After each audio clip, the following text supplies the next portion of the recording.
Welcome my YouTube channel step to success with hope. आज हम बात करते हैं भारतीय संविधान की अनुसूचियों के बारे में।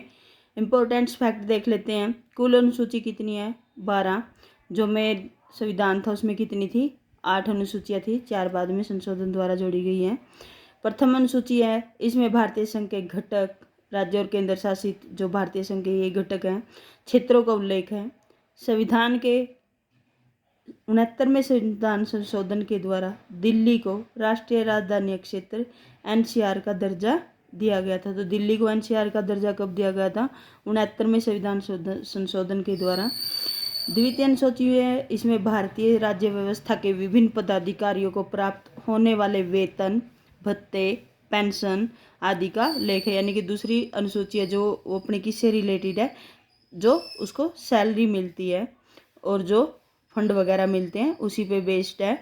और जो राष्ट्रपति, राज्यपाल, लोकसभा के अध्यक्ष, जो इसमें पदाधिकारी को जिक्र किया गया वो कौन से है? राष्ट्रपति, राज्यपाल, लोकसभा के अध्यक्ष, उपाध्यक्ष, राज्यसभा के सभापति, उपसभापति आदि है।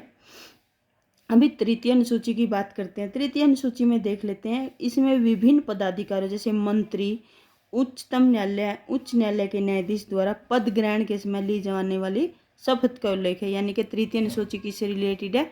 शपथ से। चौथी अनुसूची देख लेते हैं, इसमें विभिन्न राज्यों और संघीय क्षेत्रों की राज्यसभा में प्रतिनिधित्व का विवरण दिया गया है। इसमें राज्य और संघीय क्षेत्रों की राज्यसभा में प्रतिनिधित्व का विवरण दिया गया है। अभी पांचवी अनुसूची, इसमें अनुसूचित क्षेत्रों, अनुसूचित जनजाति के प्रशासन और नियंत्रण के बारे में उल्लेख है। यानी कि जो अनुसूचित क्षेत्र व अनुसूचित जनजाति के प्रशासन और नियंत्रण के बारे में इसका उल्लेख है। छठी अनुसूची है, इसमें असम, मेघालय, ये जो जिसमें राज्यों के स्पेशल दर्जे के हैं ये इम्पोर्टेंट है। इसमें असम, मेघालय, त्रिपुरा और मिजोरम राज्यों के जनजातीय क्षेत्रों के बारे में प्रावधान है। सातवीं अनुसूची है, इसमें केंद्र और राज्यों के बीच शक्तियों का बंटवारा, यानी कि सातवीं से शक्तियों का भी बंटवारा रिलेट कर सकते हैं। सरकार द्वारा शुल्क व कर लगाने के अधिकारों का उल्लेख है इसमें। इसके अंतर्गत 3 अनुसूचियां है, संघ, समवर्ती और राज्य सूची।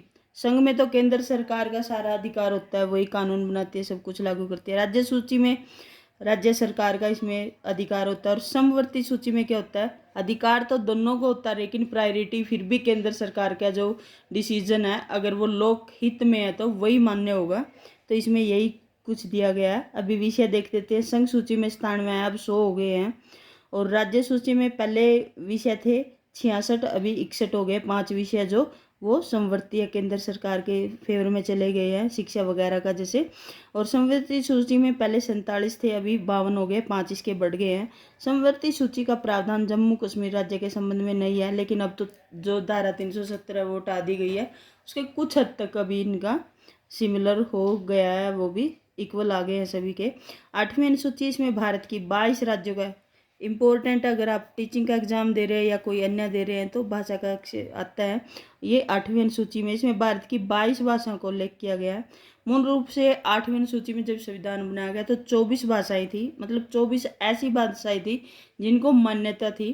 तो उसके बाद संविधान संशोधन हुए, भाषाओं से संबंधित विभिन्न संशोधन हुए हैं।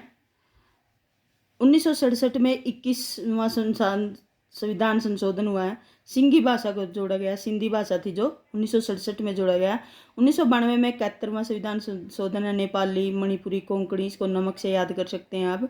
2003 में 92वां संविधान संशोधन हुआ और संथाली और डोगरी और मैथिली तीनों को जोड़ा गया। ये डोगरी जम्मू कश्मीर में है, एसडीएम के नाम से कर सकते हैं। संथाली 2003 में, मतलब 52वां एसडीएम वगैरह जो भी, संथाली, डोगरी और मैथिली। 9वीं अनुसूची की देख लेते हैं। संविधान में अनुसूची प्रथम संविधान संशोधन अधिनियम 1951 के द्वारा, प्रथम संविधान संशोधन 1951 के द्वारा जोड़ी गई है। राज्य द्वारा संपत्ति के अधिग्रहण की विधियों का उल्लेख है। इसमें अनुसूची सम्मिलित विषयों को पहले न्यायालय में चुनौती नहीं दी जा सकती थी, लेकिन अब दी जा सकती है। 11 जनवरी 2007 को संविधान पीठ ने निर्णय लिया कि यदि कानून मौलिक अधिकारों का उल्लंघन करता है तो सुप्रीम कोर्ट यानी कि उच्चतम न्यायालय में इन कानूनों को समीक्षा कर सकते हैं।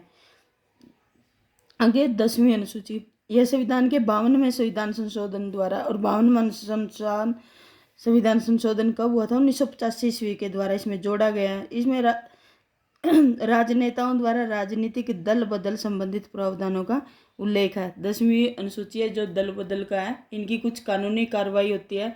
ऐसा नहीं है कि एक नेता 10 दिन पहले किसी पार्टी में, जो रेप्रेजेंटेटिव पार्टी होती है, जो सरकार, जो इनको राष्ट्रीय लेवल की पार्टी होती है, ऐसा कुछ नहीं कर सकते भी हर रोज दल बदल के। इनके कुछ प्रावधान होते हैं। 11वीं अनुसूची है 73वें संशोधन द्वारा, ये पंचायती राज से भी रिलेटेड है।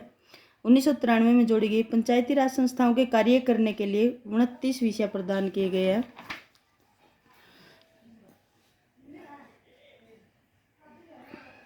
12वीं अनुसूची है वो 74वें संविधान संशोधन द्वारा 1993 में जोड़ी गई है। इसमें शहरी क्षेत्रों की स्थानीय स्वशासन संस्थाओं के कार्य करने के लिए 18 विषय प्रदान किए गए। आई होप कंटेंट पसंद आया होगा, तो please like and share the video and subscribe my channels. Thank you.